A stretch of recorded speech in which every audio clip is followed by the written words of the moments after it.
we have another fantastic moment from Fox and Friends where Steve Doocy just presents a tiny little of facts, just a little nugget of factual information, and it causes his co-host to be very, very uncomfortable, specifically Brian Kilmeade. This is on the subject of impeachment, of the probe by House Republicans into President Joe Biden. And now some of them, specifically most prominently Marjorie Greene, Matt Gaetz, and Lauren Boebert, are saying they're going to force an impeachment inquiry to be launched, and if not that, just a floor vote on impeachment. All right. Over what? The accusations they've been unable to prove. It's very strange. But that's the situation we're in. They're back into session, so they're really pushing for this. And Steve Doocy points out during this segment, listen, maybe the reason that moderate Republicans right now are not exactly on board with this, you have Ken Buck saying this is impeachment theater and there's not enough evidence to actually go forward with this, and reporting revealing that behind the scenes multiple moderate Republicans are feeling the same, is because there's not enough evidence. Possibly it's because they haven't actually been able to prove the crucial aspect of this story, of this narrative that you would have to for it to rise to impeachment, being some connection between President Joe Biden and his son Hunter Biden's business dealings.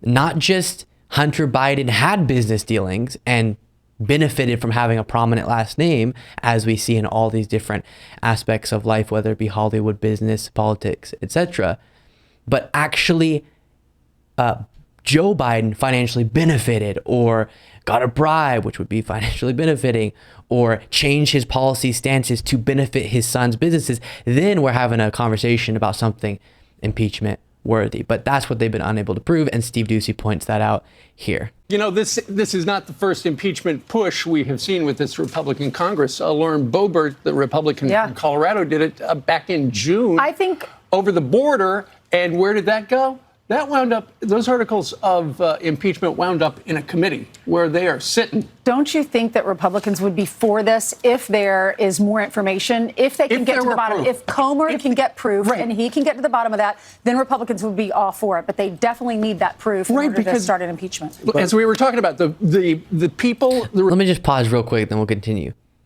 What conversation is this? Should they do an impeachment inquiry? Should they impeach Joe Biden? Well, I guess if they had proof of an impeachable offense, then they could impeach him. Yeah, as is always the case. But that's the conversation. A bunch of people are saying that the proof has been provided, and it obviously hasn't. They haven't been able to prove Joe Biden's wrongdoing. The Republicans in those districts that Joe Biden won, they've got to be able to say, look, I voted for it because look at this. It shows that there was corruption, actual corruption, not just bank records, but things that show that laws were broken. So far, Comer and company have not been able to put that together. But it's so overwhelming. It is anybody with just a discerning mind and is not blatantly biased knows that Joe Biden, Joe as Biden's vice already president, lied. He already lied. He's already been caught lying. He lies every day, and he's been lying for years, but never before as egregious as this. And not one person has even asked him. Well, they'll impeach. Did you meet with Tony Bobolinsky? Did you say talk about business deals? Nobody asked him this, and he won't sit down and talk to anybody. Right. And you say no business dealings. What about this? What about this phone call? What about the what was it? 15, 17 phone calls. What about playing golf with them? What about firing the prosecutor? Well, withholding American money. Why don't the Republicans call those Biden family members? They should. They're so quick to impeach Donald Trump, but yet when it comes to Biden... Because they had impeachable offenses. Ainsley Earhart. She brought up the prosecutor again. I can't take this. She's referring to Viktor Shokin, the top prosecutor at the time in Ukraine that Joe Biden pushed to get fired, which was in line with the United States government's anti-corruption measures in Ukraine and with our European allies. And we found out from the Republicans' witness, Devon Archer, former business associate of Hunter Biden, that Viktor Shokin was beneficial to Burisma, the company of Hunter Biden, meaning they didn't want Viktor Shokin to be fired, and then Biden pushed for him to be fired because he was corrupt. And he was supposed to be... What?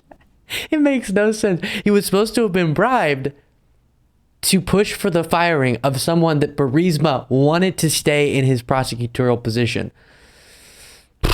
Because, by the way, in case you missed my previous coverage, that we've done a bunch of times on this subject.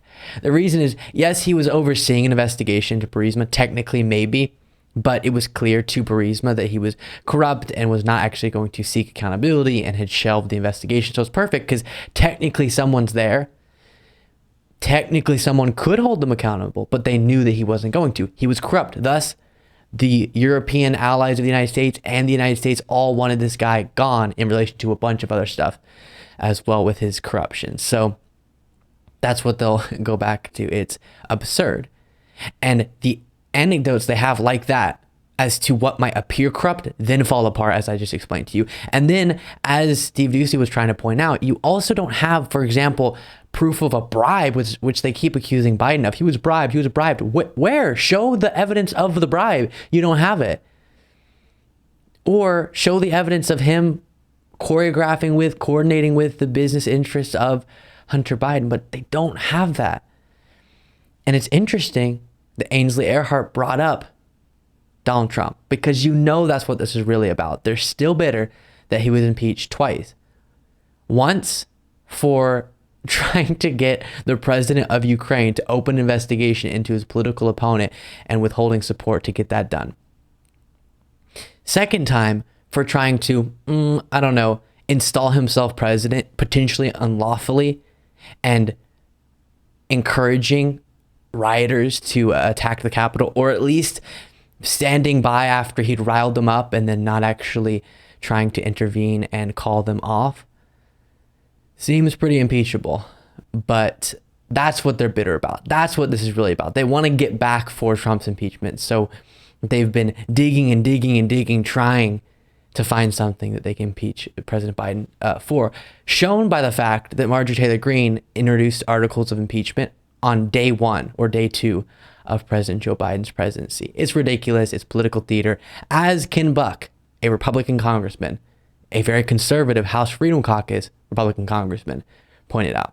Thank you so much for watching. If you want to be a part of what makes this show possible, plus get access to the full video version of the show hours before all the clips are able to be uploaded to the YouTube channel, plus get the bonus show on the weekends, you can do so by going to lukebeasleyshow.com/membership. That's lukebeasleyshow.com/membership, and there's a link in the description.